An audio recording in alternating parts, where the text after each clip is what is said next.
Hey, welcome back, everybody, to the Loud Thumbs podcast. This week, we're going to be talking about our favorite handhelds and do some story time there and come up with a number one. We'll talk about the Steam Deck a little bit. The reviews are out there. We'll see what people are thinking about it. Obviously, Josh is with me. We're going to get to the point where we're just not going to introduce each other. We're just going to start talking. They know who we are by now. Yeah, if not, I'm Nick. He's Josh. We're cousins, and we like to talk games and podcasts together. So, hell yeah. And I need to clarify something before I go too much further. I got a little excited last week when we talked about State of Play, and it was the one that started off with what very much resembled a Dino Crisis game. That just is not a game I'm interested in very much.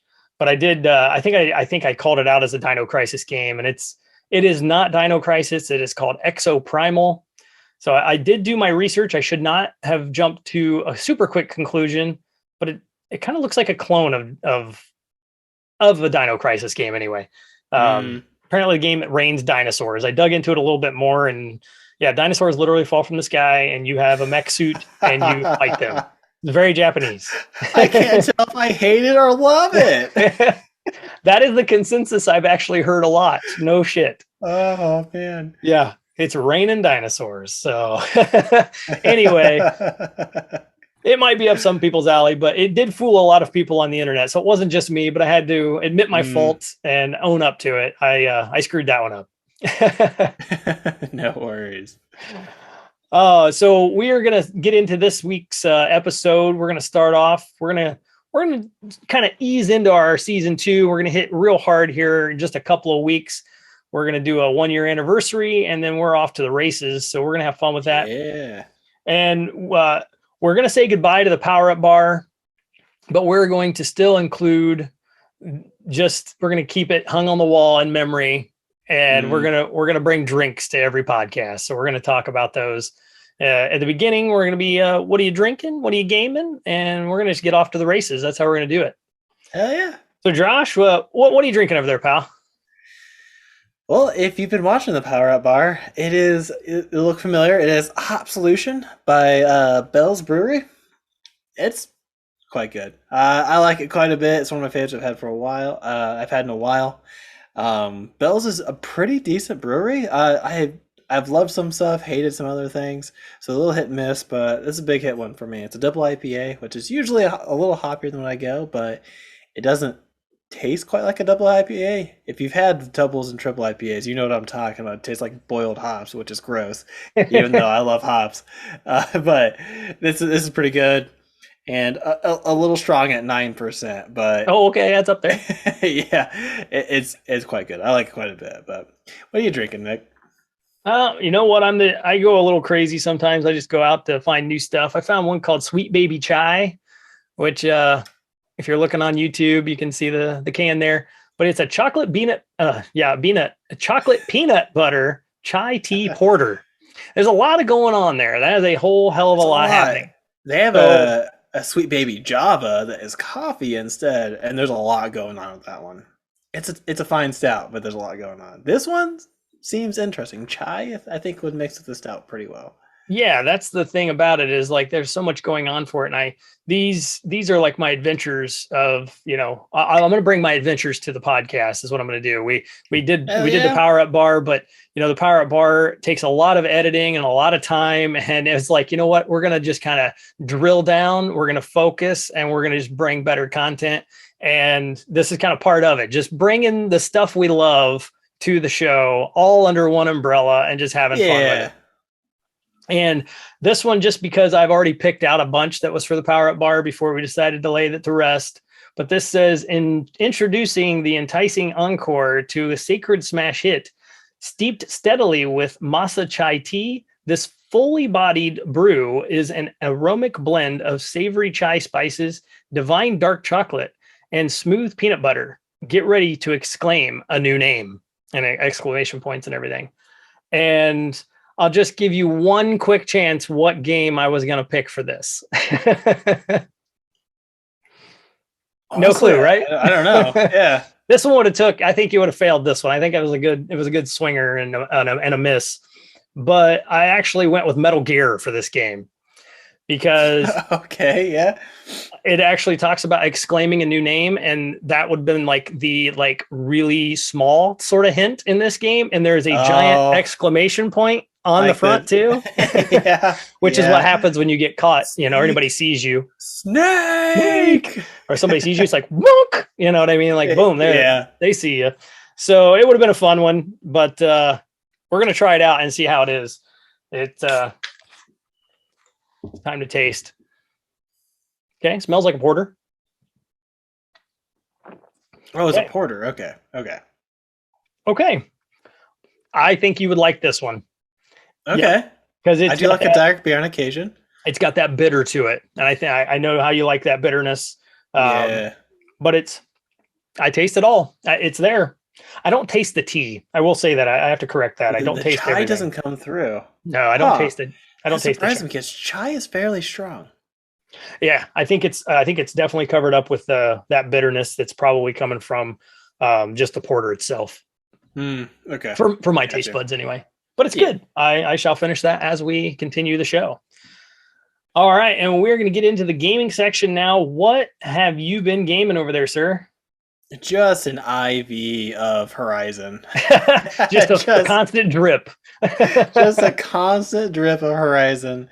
Yeah, I mean, we're working on a review soon, so I'm really trying to power through it. I get very easily distracted in this game, but it's been a wonderful experience, to be honest. Like, there's a little bugginess I've encountered here and there, but like, I've only had one bug that I had to restart for. Oh, you did have one finally. Okay. Because I've only had 7 or some shit. So it's okay. No. Yeah, we've been talking about Nick's experiences with it, and for whatever reason, it's way different than mine. Like this game, despite like just a couple weirdness, like when I was using Ballista, and all of a sudden Aloy was like off to the side by like 3 feet. I didn't interfere with any of the gameplay, but you couldn't see her. It just looked weird. You're okay. Yeah, because you can change the camera, what side you want it to be on, and all that kind of shit in the menus. Yeah, but I mean, for me, nothing game breaking or crashing. It is like it's Horizon Forbidden West. It is Horizon Forbidden West. It's Zero Dawn, just scaled up to like 15. Like the environments are prettier. There's so much more detail.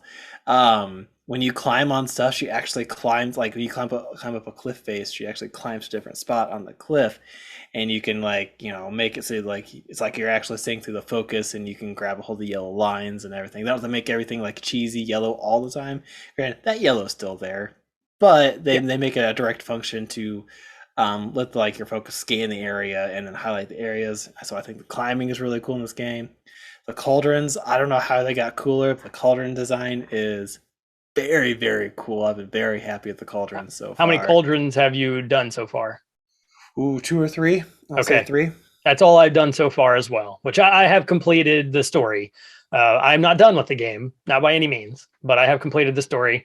So I can at least be ready to write my part of the review for that. Yeah. Oh, dude, the cauldrons are cool. And I didn't think the creature design could get any cooler than Zero Dawn, but my God, are these things fucking awesome. The claw striders are so fucking cool. You do get to ride them eventually. I don't think that's a spoiler because I showed everybody riding them in the trailers and stuff, but they're so cool. They're a pain in the ass. They hunt in packs and they will murder you. But there's a horn, something horn that I thought you could ride to later, but maybe I'm wrong. It looks like a triceratops to me, but I think it's like, what you're talking about. They're tough. Those are beefy boys. Yeah. Oh man, this game is incredible. I love the variation in the weapons. It's not like, oh, the long range bow has these 3 things.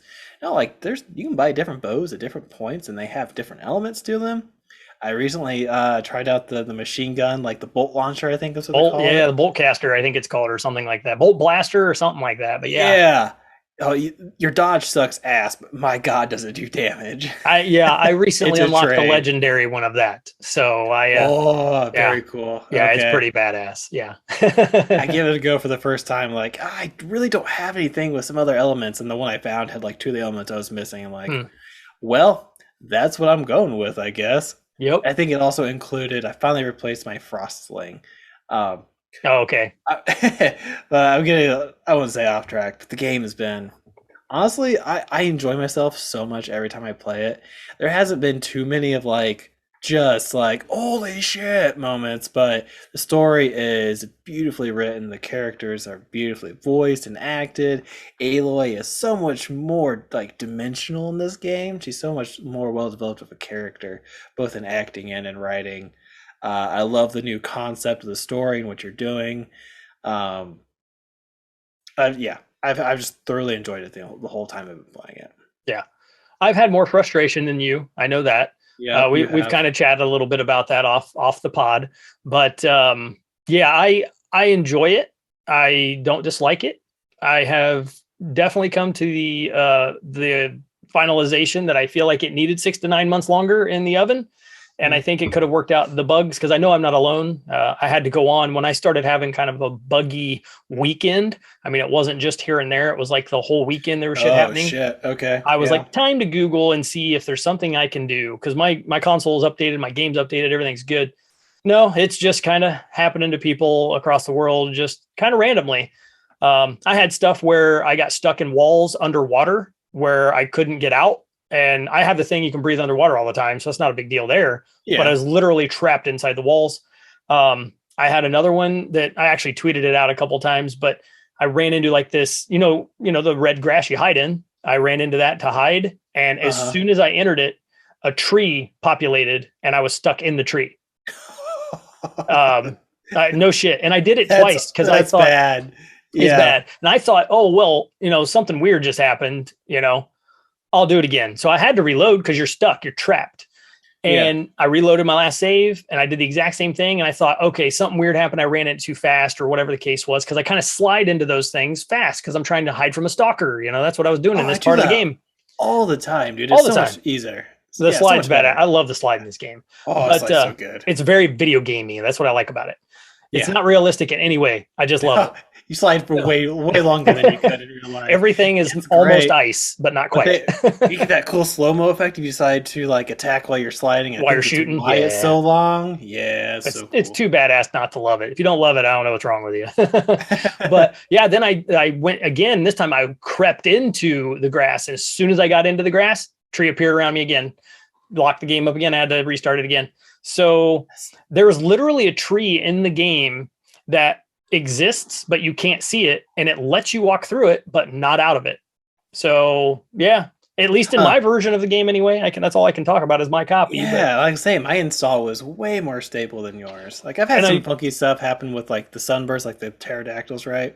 Yeah. Where like when I'd aim at them, they're like they shift their one wing up like at 90 degrees, and then on aim and they'd shift it back. But it's like the most like buggy thing that's happened to me. Yeah, I mean, I had some of the chargers, their bodies were completely gone. You could only see their machine parts. That was it. The glowing machine parts. I had stuff like that happen. But one that I did have happen to me 4 times I've recorded is, and I can tell people out there, and I just want to put this out as a PSA for anybody who might be playing. If this has happened to you, I know how to not make it happen finally. Going into your pause menu where you need to switch weapons. If you don't want to keep a weapon in your wheel and you want to switch a weapon wheel out, you got to pause. You got to go pick the weapon you want. You swap it with the weapon you don't want, and then you back out. So the way I always did this was pause, go in, pick my weapon, swap it, and then I just hit the touchpad because the touchpad takes you in and out right away of the menu. You don't have to hit the circle button like 3 times to back out. Okay. This is way faster. So that's what I did. And every time I would do that, black screen of death. I could hear the game. I couldn't do anything. Whoa, like I couldn't control or anything, but you could hear all the game was going on. You could even hear like NPCs talking depending on where you swapped your, weapons at in the world. Completely black screen. Absolutely couldn't do anything. I'd hit the home button on the PS5. Everything looked good. I had all my menus were there. Everything was good. Like the console's running fine. Yeah. I have to go into my game changer, kill the game and restart it every single time. So I found out though, if you, instead of hitting the touchpad, if you literally do circle back out by the circle button, it will never do it. It will never do it. I that's was what able, I've always done. Is yeah, circle out. Yeah. that's what I'm saying. So like it either should have never been made an option. That's why I'm saying it needed more time. Like they put things in the game and they did not test them in all functions or matters, I guess. But that one, that was like once I figured out like, oh, just hit circle and back out instead of hitting the touchpad to get out of there, because it just saves me two more presses. And honestly, that's one of the things about the game I don't like is you have to pause, go in, and change your weapon in the pause screen. I think it would be cool if they let you change it on the wheel somehow by using like the D-pad while you're, also using the stick. Yeah. I'm gonna say it's fairly standard affair either way. Yeah, really. I get it. I know, but it's just like it's one more thing to like kind of break that immersion that I really don't love to break. So, but it's just it's a nitpick. I would much rather not go into my menus and pause the entire game in the middle of a battle, because that's not realistic. But I know it's a video game, so whatever. But it just, to me, it would speed up the process. So that's what I was doing, was speeding the process up, getting the hell out of there, and going back into fighting these, giant ass monsters. And I have realized that a lot of my, not hatred or anything like that, but like a lot of my frustration and reasons for being upset with the game have been because I've tried to like do a lot really fast. And now that I'm powerful enough, I can do that, as far as taking monsters down or your machines down. But the thing I'm not going to forgive, because it's not my fault, is when the game actually does have an issue where I dodged, but I got hit, and then it takes 5 seconds for her to stand back up. And then at the time I stand up, she gets hit again, and there's no way to get away. That is something that I don't think was really, really thought out. And I'm really kind of talking about in the arenas, because I focused on the arenas the last like 5 hours of my gameplay. Sure. Because I wanted to level up and I wanted those legendary weapons. So I knew the quickest way to do that is to jump in there. I had all kinds of shards, man. So I'm like going to go in there and spend them. Hell yeah. Like anywhere from like 50 to 250 shards to do the arena. And if you die, you have to pay it again. Or, if you don't beat your time, because they're all time limited. Right. You have to do what they say. And it's kind of like Monster Hunter Light, because all of it's stuck in like this arena. So you don't have to go hunt these things down. They're there and ready. But you go in against a slaughter spine, and there's like 2 stalkers in there with her. And then like one of the alligators, Stalkers suck ass. They do suck ass. So you go in there with all that, and you just have to kind of figure it out. Like, what do I need to use on them when? Because you have to kill all of them in like, say, 3 minutes. And that's pretty accurate to be able to get your medals. And then you turn your medals in when you get enough to get these legendary weapons. And you're talking like the hunting grounds? No, this is the this is actually the arena. You go to one of the Tunic bases, and then you go talk to the weapons master. One. Yeah, you talk to the weapons. There's only one, as far as I know. There's only one arena. Oh, I haven't found it yet. Yeah. Okay. Yeah. When you find it, you go to talk to the armor master, or the weapons master, I think it is, and she'll kind of have a little banter with you, and then you get invited to go in and play. And I got my ass kicked a lot for reasons I shouldn't have, especially. And there's one where you're fighting, and correct me, I can't remember which one it is, or help me out here. It's the one that rolls up into a ball and rolls over your ass, and it's not small. I just fought one in a cauldron. Yes, that's not a rock breaker. It's something else. Yeah, I can't remember its name. Is the tunneling one. I know what you're talking about, though. Right, giant monster. I'm fighting that, and 2 of the alligators that shoot ice, and they suck because they have those wide maws are aggressive.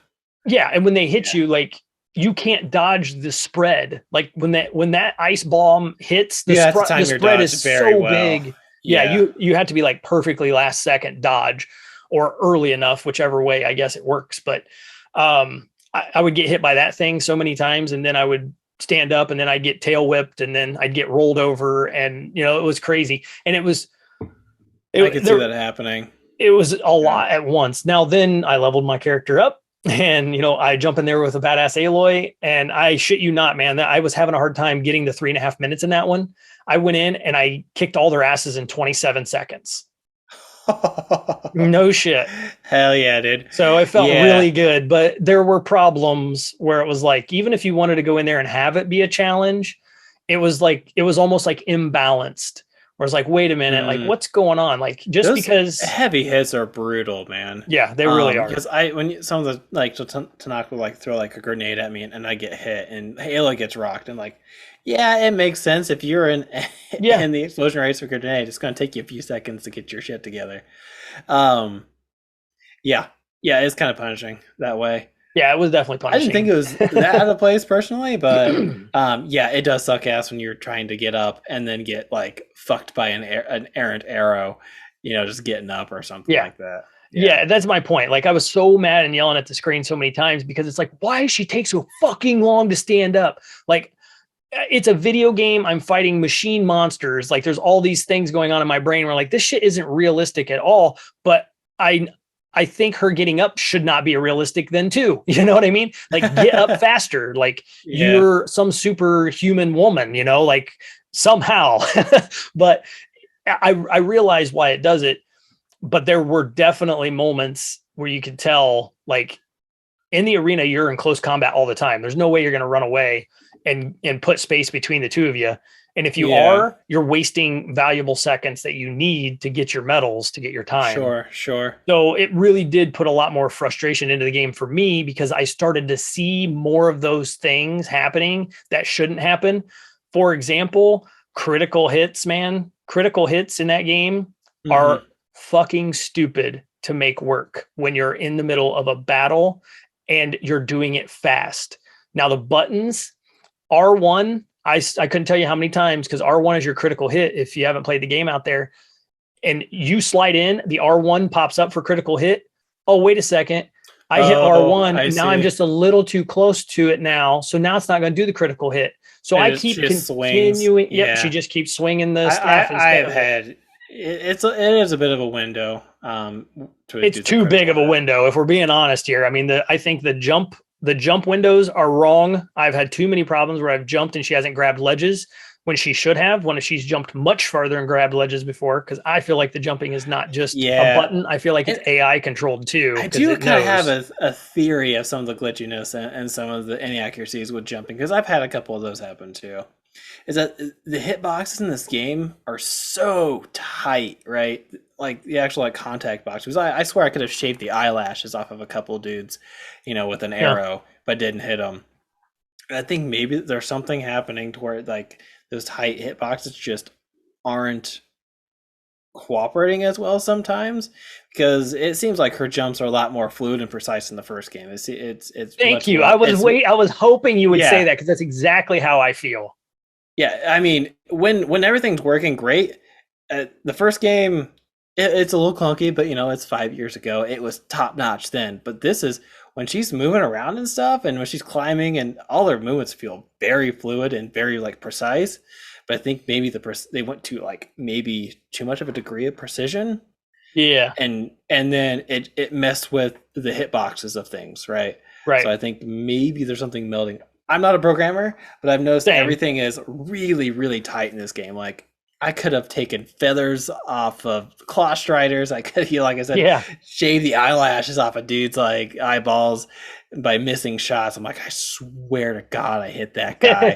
But the hitboxes are so tight. Like, I'm a pixel off, but it's enough to where it just doesn't hit. Where in previous games, it wouldn't have conformed that hard, and I still would have gotten a headshot that way. Yeah. Yeah, and you're absolutely right. I feel the same way. I'm glad you said that. But I had actual moments where I was showing my wife, I'm literally holding the controller up. I'm standing right next to the thing. And this is just in the middle of the woods where I'm alone with one thing that I've just put down that I need to critical strike it. The critical strike thing is there, and I'm hammering the R1 button. She's not doing it. I haven't had that happen. Usually when it's up, I can do it. It gets a little finicky with the camera angles and stuff when it pops up. But yeah, because you got to be pointed at the machine and so on and so forth. Yeah, I've literally had it like there and I'm like hammering it and she's looking at me like, what is going on? And like the third time I hit R1, she'll finally do the critical strike. So and weird. sometimes they get up so fast, it's too late. Now you got to fight them again and get them on the ground again, depending on what you're fighting. So I've had ups and downs with this game, and I'm looking forward to talking about it in our review. And just a heads up to everybody for that, we're going to do the review. We're going to do a full spoiler free, like we always do, kind of go over it. And then we're going to stop. We're actually going to end it with our review, our score. We're going to do everything then we're working on. And then we're going to do a spoiler cast. So we're going to kind of have 2-in-1s. We're going to come in like hard with all the spoiler things, because I want to talk to Josh like in depth about everything. So we don't want to ruin it for any of the loud crowd out there. So we're going to just say, hey, that's it for now. If you guys want to tune into the spoiler cast, tune into the next episode, and we're going to have like a 2-episode that same day. So just spoiler cast and spoiler free are going to come out the same day. So you guys can choose. You want to listen to both, or you just want to listen to the one, completely up to you. Come back and visit the spoiler cast later. Give us some shit, what we didn't like or liked or whatever. Yeah. Then we'll get a full encompass on that one. I think that we'd be doing a disservice to not talk in depth on that game, especially with the story and where it goes. All right, on to one other thing I played, because yes, Horizon, I had the drip too, buddy. I hooked up all weekend. Yeah. I did get in there and I played me with some GTA 5. I have the next gen on the PS5. I had to get in there and check it out. I'm an enormous fan. If you're watching on YouTube, you can see I have the poster behind me. So I absolutely love Grand Theft Auto. And I was impressed. With purely, I was impressed. Maybe not purely. 2 things. Load times, insane. I posted them up on Twitter. It was a minute 48 to load into the game on a PS4, and it was 37 seconds on the PS5.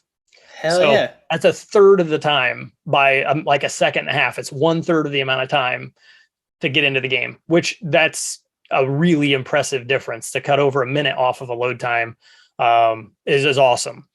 And the other thing is the 60 frames per second. I played all 3 versions. I wanted to see all 3 of the options, but the 60 frames performance is butter smooth. It is so good.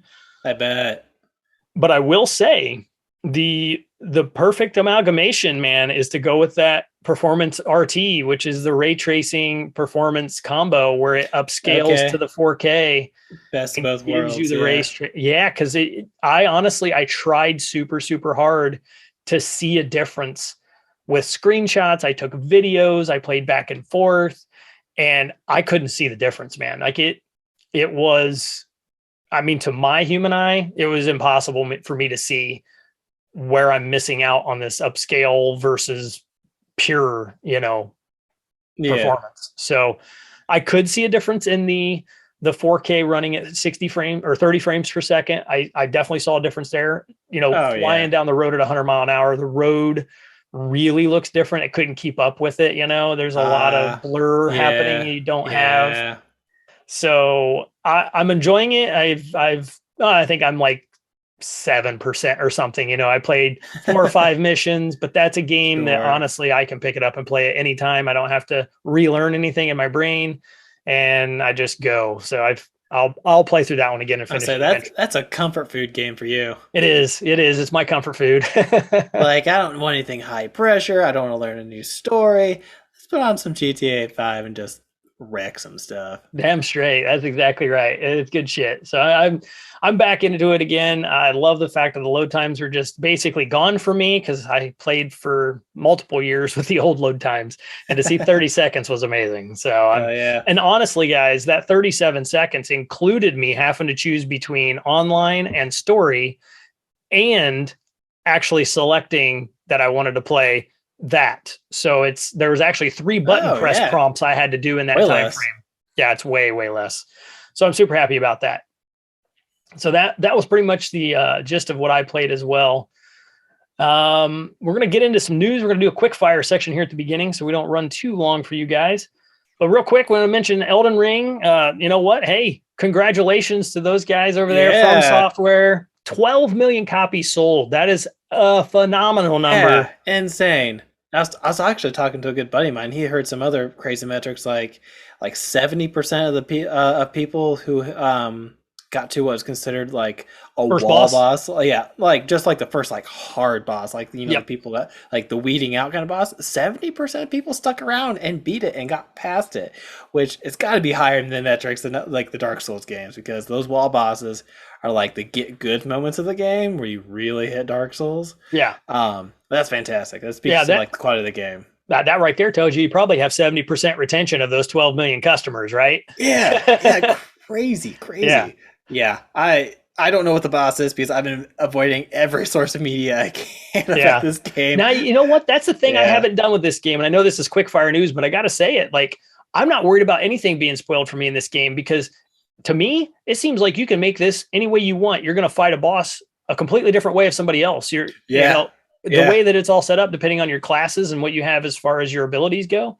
I'm cool with just watching everybody else do crazy shit. I watched a guy like literally fool an invader by pretending to be an NPC until he left. It was fucking awesome. I thought that was dope. Amazing. I love that. Popped out a torch and he walked back and forth for like 13 laps. And the dude was just like, where the fuck is the guy? And he literally ran past him twice in the speed up video, and he just left. He's like, oh, so-and-so left. And then the guy put his shit away and turned back into his, sword and took off. Like, that's awesome. I love it. Incredible. Good shit. Okay, so we talked a bunch of Horizon there earlier, and that is actually PlayStation's #1 game for February. So I think we saw that coming, which well deserved. It does deserve that. Absolutely. Big time. Yeah. Hoping for more and more of that, which there'll be plenty. And one last thing is there will be no EA Play this year for 2022. They have decided that they have just kind of just cut that off this year. They're going to focus more towards other things going on in the company, it sounds like. So that's kind of like EA's E3. That's just really what that is. That's what it sounds like. Yeah. I'm sure they're probably like retooling that, because they're going to, I don't think a lot of this stuff will be in real life or, live for a while longer, probably, maybe never again. Who knows? Okay. Josh, you got some news to go over here. Hit us up with that. Yeah, Tunic, one of my more anticipated games, which when the episode released, I didn't realize it was, or when recording, I realized it was only like a week away. Yeah. But Tunic is getting hella good reviews, like 9s out of 10s from IGN. Polygon recommends it. Game Informer 9.75 out of 10. Like, just absolutely knocking it out of the park. Mm-hmm. Like, this game looks hella cool. Is this little Link Fox guy? He looks like an old, like, imagine like 80s like art style Link, and this cute little fox dude. And the game looks really fun, very chill. The music's really good. It's only $30, but it's just getting all sorts of crazy reviews. It's on Game Pass today. Like if you have Game Pass, it's there. Yes. And that was like a ghost drop. Like, nobody thought it was coming to Game Pass day one. Even the one guy who has actually made this game stated on Twitter that it wasn't coming out on Game Pass, and it did. Day and date today, you can play it on Game Pass. They had to have like been approached with an offer and you're like, let's do it. Right? Yeah, absolutely. That's good for them. Good for them. Yeah, dude, this game looks really cool. Looks really like, it seems like the game I'd want to play when I got done getting my ass kicked in Horizon, right? Or Elden Ring, and I beat Horizon. Like, I'm tired of getting my ass kicked. Let's do something like fun and relaxing.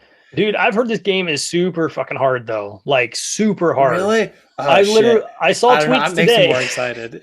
Makes me, honestly, I just got done saying that, but the intro level looks very fun and chill. Yeah. Apparently, it gets less chill. Oh yeah, it gets less chill. Exactly. So yeah, I actually saw some people tweeting today that they thought, you know what, I'm just going to take a break from Elden Ring and play some Tunic, and it was literally a gif of Michael Scott just shaking his head no. Which was so fitting. Honestly, it makes me more excited for this game because I saw a little bit of potential, because it has a great dodge and that great like top-down isometric view that I love so much. And like, this could do some cool things, but this level seems very chill. Honestly, also down for that too, but that makes me excited. Yeah. I like that. You know what? probably at Thanksgiving this year, I'm going to be thankful for Game Pass because it's going to allow me to play these games like this. Like we're going to go around the table. What are you thankful for, Nick? And instead of my family, I want to be like Game Pass. Push them to the side. Nah, you guys got hundreds of games to play. That's right. That's right. So I'm going to try it. I want to see what it's like. I want to see how hard it is. I'm sure it is difficult. So I'm excited to see about it as well. I didn't know if you knew that it was on Game Pass or not when I saw your story here. So cool. I didn't. Yeah. Good shit. I'm excited to play. I want to try it out. All right. So Steam Deck, we're going to talk real super quick about the reviews on this one here. Everybody, same thing. Like Josh mentioned there, they've Metacritic's out there talking about it. And it's overall, it's really loved. I mean, it's getting 90s all over the place. I have yet to receive mine. I really, really am waiting. And I'm going to be between April and June. So I'm a Q2 guy. My son as well. We both got pushed back, but that's okay. But the weird part is there are some random ones that are like way down there. Like the Game Informer gave it a 67, saying that the Steam Deck is an impressive piece of tech, but offering solid gaming performance for a growing library with an impressive display and user experience, but punishingly low battery life, minor ergonomic issues, and dicey compatibility kind of makes them pause with the Steam Deck for right now. So I could see battery life being an issue. Full disclosure, something that powerful in your hands, don't expect like 8 hours of gameplay. No. At least I wouldn't think so. No, I have read some people have been playing like Hades or something like that on it, something less taxing, and they've been getting like, the 6 hour range out of it, like a Switch would get, That's not bad. I think that's on par, but yeah, for a little bit of reference, me playing Monster Hunter on my Switch unplugged, like 3 hours. My Switch just has some age. I bought it in 2018, so she's got a little age on her. Sure. But Monster Hunter is pretty taxing on that system, and it's like 3 hours max handheld. Mm-hmm. So that's what they were saying with this. Outside the realm of possibility or like acceptableness. Right. I mean, they were saying like they played God of War at ultra settings on it, and they got like 2 hours. And that was it. So, but honestly, it's impressive. Ultra settings? That's a pretty game to have on a handheld. God damn. Yeah, they maxed it all out. So it was like, I still think that's pretty good. Buy a battery pack or something. They're super cheap if you really want to play it. I'm sure you could dock it because it showed. Oh, sure. Ability to like being docked into a monitor and a keyboard. Like I'm sure you could fully do something to plug it in. Yeah, absolutely. And then, on the other side of the spectrum, we have Games Radar. They give it a 90 and they say Steam Deck is everything Valve promised, a handheld that has all the potential of a PC and a huge library of video games ready to go. Owning it is a game changer and reviewing it is a nightmare, right? That's good news for the real customers, though, because it's a testament to the energy and the effort that Valve has been putting into getting all of the bugs and the glitches smoothed out before it ever reaches your hands. So okay. This console came out with stick drift, like right out the gate. Like people day one were having drifting issues. No, okay. Fixed it with a patch. It was a bug. With a patch? Fixed it with a patch. Hell yeah. So, I mean, that gives me hope right out the gate. I was already like, you know what? I'm going to wait. It's okay. We're all getting Q2 versions now, so on and so forth. But that just gives the community time to, just iron out more stuff and just kill more bugs, Fair. Yeah. So I'm not super depressed about that. I would have loved to have been a, day one guy that could have like opened it up and like, showed everybody and had fun that way. Mm-hmm. But I'm still going to do that. I'm just going to be Q2 guy. That's all. Hey man, there's a lot of shit to play right now anyway. Yes, there is. So, and I'm excited for it anyway. And I think, the reviews are kind of saying, hey, this is a good 80 average. And I think you're going to get what you pay for and you're going to enjoy it. And it's changed a lot of people's minds that said no or was naysayers before they held it and played it. So I'm excited about it. What else you got there, Josh? Yeah, Monster Hunter Rise, its DLC Sunbreak has got a release date. It's coming out June 30th with me, which means I have a lot more time to play Horizon and Elden Ring and Tunic before this comes out. Because Monster Hunter Rise has been a joy to play, an absolute pleasure. It works really great, really easy online. Finally got to check that out here a few weeks ago. It seems like it's adding a lot of new content, some like new powerful creatures and a new storyline. And I think you get some goodies for buying it too. Nothing crazy. But Monster Hunter doesn't do a light DLC, there's usually a lot that comes along with it. So super excited for it. Gives me a lot more motivation to come back to Monster Hunter Rise. I've had a hell of a time with it. Always trying to find an excuse to come back to it because the game can be a little grindy, so you really have to play it to get new equipment. So I mean, it's a hell of a time while you're doing it, but you have to play to progress your stuff, to get stronger, to fight stronger stuff. Right.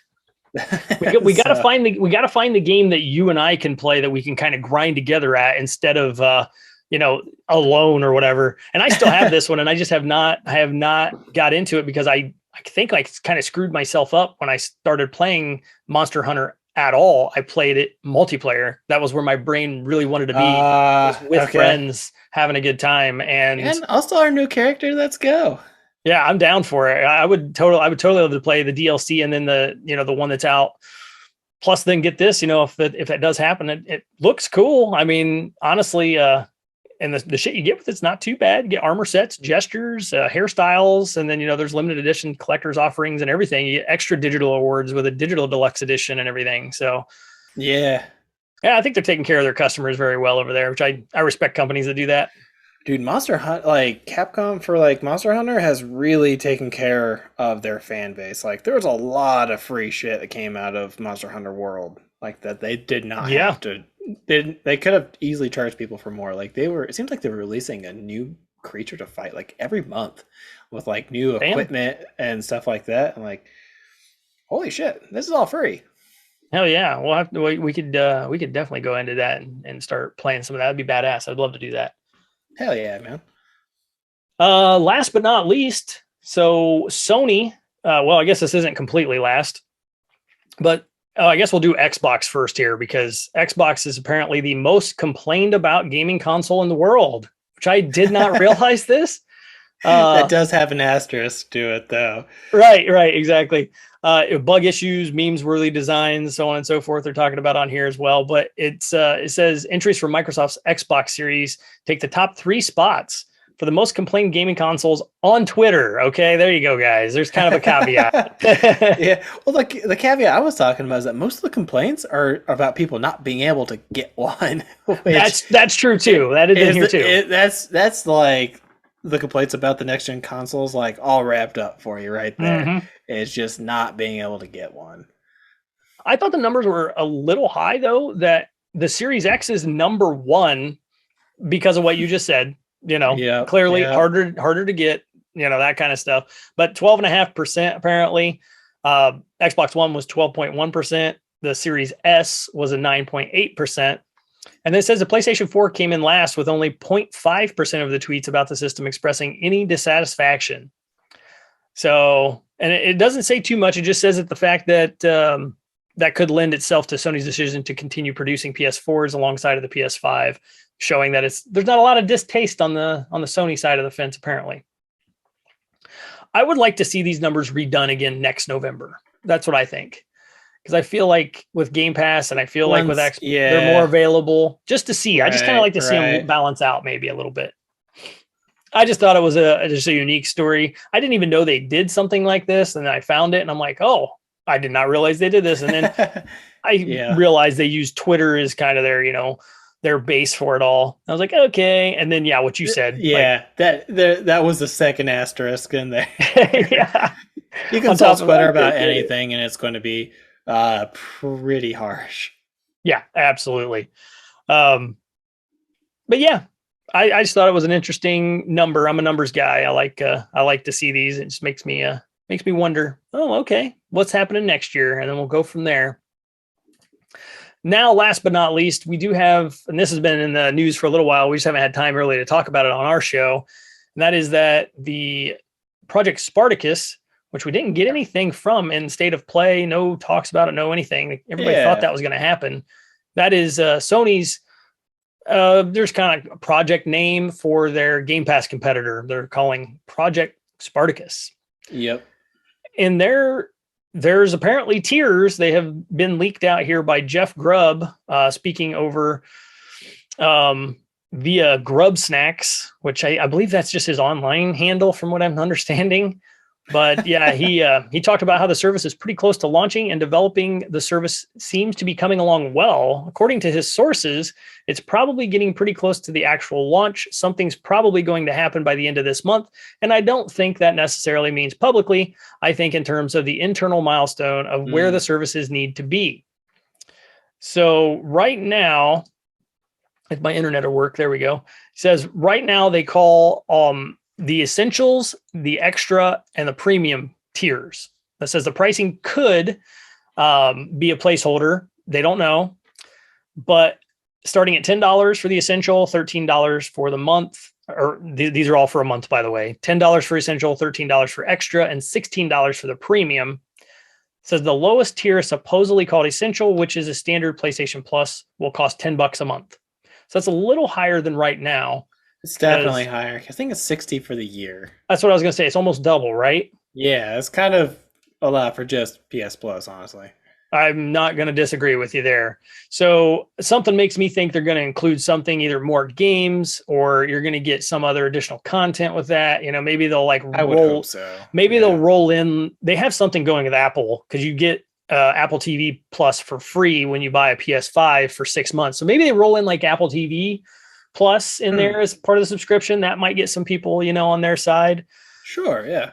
Just me spitballing, who knows? The second tier extra will add in downloadable PS Now games, numbering in the hundreds, along with the perks of the essential tier for $13 a month. I think that's more the one to go for anybody. I don't see many people taking the $10 a month if that is the case, where it's strictly just doubling your price for your current subscription. Yeah. And then for the extra tier, you get a downloadable catalog. Anything on PS Now that was downloadable seems like it would be in here. 250 to 300 games, something like that. And you don't get cloud streaming, but you do get 300 games you can download, he added. That would go along with the $13 one we were just discussing. The final tier, though, will combine all the perks along with the full trials of the PlayStation's first-party games, classic games, and cloud streaming via PS Now for $16 a month. I think that's kind of rough. I'm going to be honest with you. For $15 a month for Game Pass, you get full games. And for $16 a month for Sony, you get demos. Yeah. Which, demos are nice. Don't get me wrong. Demos are great. It lets you get that bite size and like, do I actually want to purchase this game or not? But you look at the other platform, it's granted, it's only $1 cheaper. Sure. But, you know, buy one less McDouble or whatever. Right. But, yeah, look at the competitor, and it's full ass games. Yeah. Like main title, day one releases. And I know we talked a while back, and I'm like, man, they're gonna have to put like shit like Horizon Forbidden West and like Elden Ring, and we both had a great laugh about it. Yeah. And they're still failing to like meet the mark. Like they're gonna compete with Game Pass. They got to do better than demos. Yeah, they got to find somebody. I mean, even if they just took. Like if they took this Ubisoft Plus or whatever the Ubisoft streaming services they have now, which is you can play it on, I think, all the Fire TVs and stuff like that through Amazon. Okay. Even if they like rolled that in and like you got, you know, all of your Ubisoft games day one, yeah, there's something you know, they talk about EA, but EA's kind of got more of a thing going on with Xbox over PlayStation. So it really makes me wonder. I don't like the idea of demos either. Demos were free back in the day. You know, you get them you buy a magazine, you get a demo disc with like 30 demos on it. You know, that's just the way they were. Yeah. And then Xbox 360 came out and had demos free. So you just downloaded them, played them forever. Like they didn't delete or go away. They had no timestamps on them. Right. And it might only given you like 1 or 2 levels, but you could still just play it as many times as you wanted to. So yeah, I don't think any of these are enticing enough to be competitive with the Game Pass yet. I don't think so. Not unless PS Now gets some like. I know there's a lot of classics on there. Like I think PS Now probably actually does a pretty good selection job with selection of backlog games, like some older stuff. Yeah, there's quite a bit on there. But I mean, your premium level is Trials. I don't know, man. It just seems subpar. Like as much as we love Sony and the stuff they put out. Like, it just seems subpar. Yeah. You know, they think they have the titles that you're going to pay for. And we do technically, but I'm only going to pay for those titles. I don't want to pay for your subscription and not get those titles. So I'm going to save my monthly $16 a month and just buy the games I know I'm going to enjoy. And if I don't get them until a year later because I didn't have the cash at the time or whatever, then so be it. Maybe I get it at a deal. Yeah. But I mean, I would have rather, if I'm being completely honest, I would have rather seen that final tier be $20 and include all first party Sony titles. I'm game then. I would spend 100%. I'll tell you right now, I have no problem spending what would be a total of $35 a month for Game Pass and PlayStation, whatever they're going to call it, Spartacus right now. Every month, I would pay $35 a month to be able to play that many games at my will. No problem. No problem. And I mean, you could throw Nintendo in there too, but Nintendo, I think, is at like $6 a month or something. It's definitely the cheapest for me because I have the family deal that's the higher one. Yeah, that's the least amount of selection though. Like they're slowly adding like the big cult classics. Like I know Majora's Mask either coming out soon or has released soon. Yep, last Friday it's out. Too many things. There's a fourth thing for me to play because I love Majora's Mask. It's so good. I'm fighting myself between that and Elden Ring right now because I'm ready to roll through some Majora's Mask. Majora's Mask is less time required, but Elden Ring seems incredible. It's got nothing but like 10s across the border. But I'm afraid if I go there, I'm not going to come back, man. So I think I gotta do Majora's Mask. You gotta dive in. Full support. I love Majora's Mask. Yeah. So I bought the remastered for the 3DS when it came out in the day. No, I didn't buy it. Actually, the wife was nice enough to give me that for Valentine's Day. Hey, all right. Yeah. Back on track. Demos are great. They can save you a lot of money. If you're somebody who does like to play a lot of games, you like to jump around a lot, I do see a little value here. $16 a month, you could buy a game. You could play a game you like that you thought might be garbage and like, oh, this is actually pretty good. Or you could be like, oh, I'm so stoked. And it could be a total letdown for you. Like, if you're one that like really like that Returnal looks so cool and you want to play it, but then you got into it like it's way too punishing. Why the fuck did I pay $70 to be miserable for 60 hours?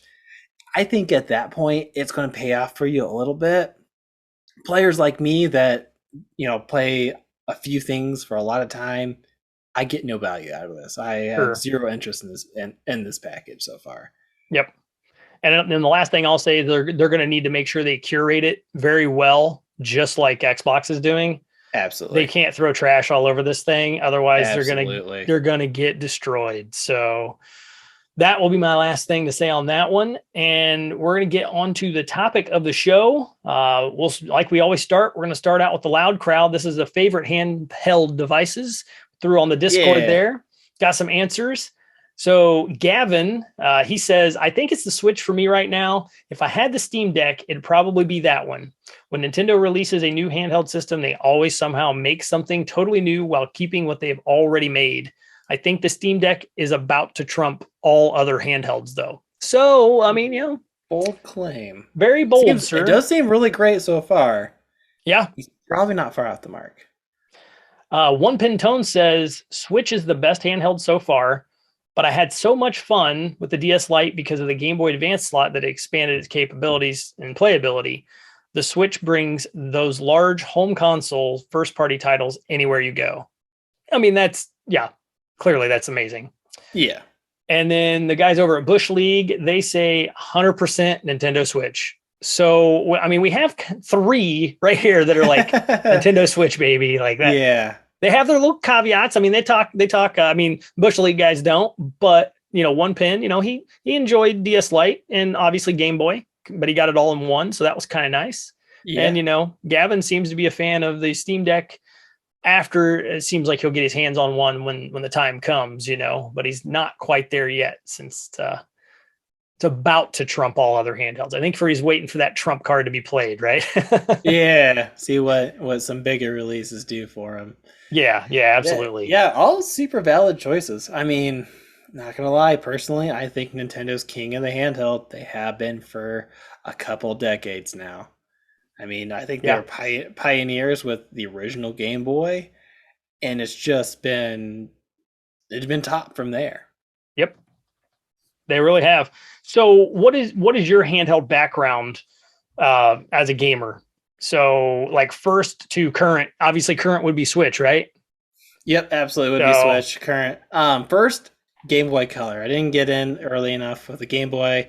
I don't think I was born early enough for that. The original Game Boy's got a little age on it now. But I had a Game Boy, I had a Game Boy Advance. Didn't get an SP. Got the original the brick DS. Yep. Had it for a long time. Didn't get the Lite or any of the additional versions of the DS until the 3DS. And then I jumped in with the Legends of a Link Between Worlds version. So I had the cool black and gold. Oh yeah. 3DS. I didn't get the new 3DS, which I think is a stupid fucking name, but because they added a stick, an additional stick. Yeah, kind of. It's like more like a button that moves. It did have a significant hardware update because a buddy of mine had one, and we were playing at the time the newest Pokemon, and where I was having lag issues in some of the like 3D graphics and stuff. He did not. It was incredibly smooth. Okay. And then obviously I have the Switch now. So I have a long Nintendo history. I didn't have any of the PlayStation handles. I know the Vita the PSP had a lot of success as well. I had a buddy who had one of those. It seemed to run great. He did a lot of things with it. I actually had a fair bit of like internet capabilities, which I thought was kind of strange. But yeah, you could buy a 3G version at the time too and put it on cellular. It was crazy. Oh shit, I didn't know that. Yeah, sure could. It was ahead of its time. That's what killed that console. Or handheld, I guess we should say. Yeah. I think anyway. I think a lot of stuff dies ahead of its time and then makes a resurgence. We're all doing what the PSP did with no touchscreen on our phones right now. So it's like, we're all slapping a backbone on it and we're doing exactly what that console did back then. And yeah. Okay, here we go. It's only been 20 years, but forget you PSP. And I had huge props for Sony and their handhelds. I think they did what others wouldn't do, and I don't know how they did it. Is they almost had like that magic formula that Nintendo ended up getting with the DS, but I just don't think that Sony realized what they had until it was too late. I think that's what happened. So yeah, they probably gave up on the Vita kind of early because it had a lot of power to handle. I remember being blown away with what it could do in a handheld. It just either they didn't do enough with it, or they're just like the market really wasn't there for it. Yeah, that's maybe a combination of that. Honestly, being ahead of its time, plus them going like, "Who are we supposed to sell this to?" Like nobody understands it. It's like, here we go. And the 3DS was printing money for Nintendo at the time. Everybody knew what that thing was. Like the heads of Nintendo laughing while like the DS was like shooting money out of its ass. Yeah, because the DS did the DS have a Game Boy slot at one point? The first ones did. Yeah, that's what I thought. The first one and the Lite had one because I took full advantage because I still had a bunch of Game Boy Advance games that I could have a DS game in one slot and a Game Boy Advance game in the other slot. So it was great when I wanted to go someplace and I had two different games at my disposal. Yeah, absolutely. Yeah, I always remember seeing the memes where it was printing money out the Game Boy Advance slot every time. Yeah. I had a similar thing that you just said for console or for the games for the DS cartridge slot. It was badass. It actually went into the slot, and on the back of it, it had 3 games. You plugged 3 games into it, and you literally moved the switch. Shit.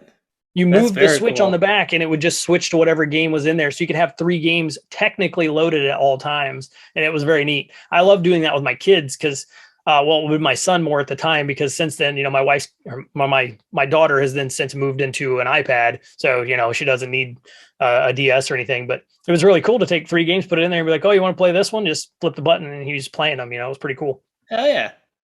I kind of had them all. I never had my own Game Boy OG until I was a little older. It was probably in the Super Nintendo phase where I had both of those at the time. And then I skipped the Game Boy Color and went into the Game Boy Advance. So I never had a Game Boy Color. Okay. And the Advance I had was the cool one we've talked about on the show before, as a fold up, silver SP, which is a pretty dope little console. Yep. little handheld. I keep calling them consoles, whatever. The SP was So cool. It had a backlit screen, which yes, I did have the special edition Platinum Game Boy Advance, but it wasn't a backlit yep, screen. So that's what I had sold I me. had the goofy attachment with the magnifying glass and the light Yeah, on it. yeah. It's like a transformer. Yep. Yeah, yeah. Autobots roll out, yeah, I had that one and it sold me because of the backlit screen. Honestly, I stopped playing. I had all those attachments for my OG Game Boy. I'd taken on family trips and stuff, Uh-huh. lights and magnifying glasses and everything. But backlit was it. I was like, oh, I'm all in now. This is great. And then I had basically every one since then because at the time I was working in retail. So on top of getting a discount, I got to see everything brand new Oh first thing, yeah, day one. yeah. Now I wasn't allowed to buy anything day one. I had to give everything 24 hours and that was one of their rules, but I was still able to get my hands on everything pretty early because either they just didn't sell out or customers had no idea that they had released or something. Yeah. Yeah, my wife, she also had Game Boys. And then DS, she had the pink one. I remember that. When the pink one came out, she was like, I want one now. I'm like, oh, brother, and just change the color. Here we go. It's Yep. what they Works do, for man. a lot of people, man. Works for a lot of people. It absolutely does. Yeah. So, and then, now clearly up to the Switch. And I mean, it's a tough answer. Like, really is because It is. I got a lot of mileage out of all of my handhelds because we don't have really the one TV growing up until eventually parents got a new TV and I got the old TV so I could plug in my shit to that. yep. But it didn't happen right away. So handhelds were kind of a big deal. So my parents could watch the shows they're super into because this is the late 90s, early 2000s before streaming and all that jazz. Yeah. You had to watch shit when it was on TV. That's right. You had to play in that shit. Yeah, exactly. So handhelds were my biggest freedom in gaming growing up. So I got a lot of mileage. I went back and forth between the Switch, the Game Boy Advance, and the DS. Which one I really pick? Nowadays, they're on a very rare occasion will I play my Switch console. So it's a handheld for me, almost exclusively. And I think I don't know, I want to say the Switch, but man, did I get some mileage out of my DS though. Right. That's my struggle. The absolute fucking mileage out of my DS. I played the DS so much, and I still have the Zelda one, which is mine's the 2DS instead of the 3D, because I just never really used the 3D that much, and it did hog your battery when you used it. And it gave me a headache after. I could play for an hour, and it gave me a headache, and I shut it off. Yeah, it still looked great. Yeah. Yep. I was the same way. It could definitely give me headaches as well if I wanted to play a long, session. But man, I remember setting and playing Mario Kart and just doing single cart share and just having a blast with my buddies who just had a console and not the game. Yeah. Had the DS. I did the same thing with other people too. Yeah, and it was a blast. Just ad hocing 4 of them together. I mean, 3 people might have been shy guys, but it didn't matter. You're not going to race any different. You just look different. It's no big deal if I'm Mario or Luigi. Exactly. Then they didn't take into account weights or anything nothing. It was just you were in a cart and you went. Yep, exactly. And I had so much fun with that. And then going to buddies' houses and we'd kind of round robin with the TV. They had one big TV that the, PS4 or the 360 was hooked up to, whatever it was. And they'd be playing a single player game or they'd be playing a 2-player game and there's 4 of us. I just pull the DS out and start playing, man. I had so much mileage on that DS. It was just crazy. Absolutely. And, it always kind of felt like a party system, honestly. Now, I try to take into effect the fact I have kids now and I don't really go out and do those things. And I don't really have a group of friends anymore that all have a Switch, that we all sit down and we just do that. Sure. I kind of treasure that time a little bit more than I used to, So when you and I get together or, other friends get together, we're usually catching up, hanging out, talking about shit we don't talk about, doing stuff we don't typically do, We're busy adults with many important things to do. Right, exactly. Yeah. So I kind of took that aspect and just thought, okay, if I have a DS and I have a Switch, and if I had a Switch then, what would have been the difference? And my first thought is I would have probably been able to play more games with more of my friends at the time because of the docking setup. Okay. You Yeah. know, and Yeah. it was instantly a 2-player system. And if they had Switches, then, if just imagine taking the DS and popping the controllers off of it and handing them to your buddies, and you can all Yeah. play on one Yeah. DS. I mean, I think it would have been a huge game changer. Now, to say time wise, mileage wise, what we're saying here, I definitely have not gotten as much mileage out of my Switch as I did my DS ever. Like, I hear you. it might And my catch Switch up, is, but yeah, my Switch has gotten plenty of love with different games. I played a lot of, I mean, obviously with like other systems, it's intermittent, but my Switch has not collected dust for like the entirety of its time by any means. same here. It's just that Nintendo is just I don't want to say niche, but it is kind of niche in my household. Like when we want to play that party game or we want to play that relaxing game, that's usually the console we go to. Like there's not too much that's going to kill you to play on a Switch or in Nintendo's library. So it's just kind of a fun console to play when you're in that mood, But when you want something more serious or you want really good story or something, you kind of lean to Xbox or you lean to PlayStation. Yeah, that's fair. And that's a little bit more my style. So I can't hold that against the Switch itself as a console either, or a handheld, whichever way you want to look at it. Yeah. But I will say, like, this question is, what is your favorite handheld? That's how I really went to the end and went, okay, what's my favorite handheld? Not what's the best handheld. So that's where I really made the decision. The Switch right now is the best handheld. Like if I rework the question, yep, nothing can beat it. It docks easily. It has good battery life, has a great screen.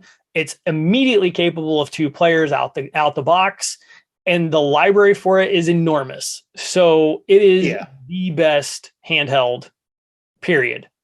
My favorite handheld, it has got to be the DS for me. Like it has to be. I hear you.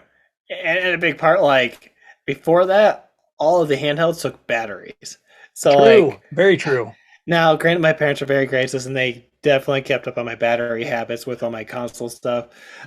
But if we were out of batteries, I had to go find something else to do. I had a pretty good balance of like playing outside and stuff. I was, I had a balance of games that's good. But damn it, if I wanted to go catch more Pokemon, I was shit out of luck. Right. Right? But the DS brought like rechargeable capabilities. I could plug it in while I played it. It had a lot of games. I had the extra slot for my Game Boy Advance games, so it was backwards compatible. Yep. I mean, I adore my Switch. I love playing it. It's great.